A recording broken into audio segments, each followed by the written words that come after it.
বাংলাদেশ সেনাবাহিনীর কমিশনপ্রাপ্ত কর্মকর্তাদের বিশেষ নির্বাহী ম্যাজিস্ট্রেটের ক্ষমতা দিয়েছে সরকার। সন্ধ্যায় জনপ্রশাসন মন্ত্রণালয়ের এক প্রজ্ঞাপনে বিষয়টি জানানো হয়। এতে বলা হয়, আগামী ২ মাসের জন্য সেনাবাহিনীর কমিশনপ্রাপ্ত কর্মকর্তারা সারা দেশে এই ক্ষমতা প্রয়োগ করতে পারবেন।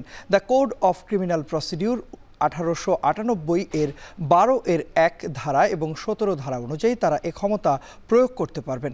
উল্লেখ্য, কোটা সংস্কার আন্দোলন ঘিরে ঢাকা সহ সারা দেশে সংঘর্ষ ছড়িয়ে পড়লে গত 19 জুলাই দিবাগত রাতে সারা দেশে সেনাবাহিনী মোতায়েন ও কারফিউ জারি করেছিল তৎকালীন সরকার। এরপর ছাত্র জনতার গণ অভ্যুত্থানে 5 আগস্ট আওয়ামী লীগ সরকারের পতন হয়। 3 দিনের মাথায় 18 আগস্ট শান্তিতে নোবেলজয়ী অর্থনীতিবিদ ডক্টর মোহাম্মদ ইউনূসের নেতৃত্বে অন্তর্বর্তী সরকার গঠিত হয়। বিদ্যমান পরিস্থিতিতে এখনও সারা দেশে সেনাবাহিনী মোতায়েন রয়েছে।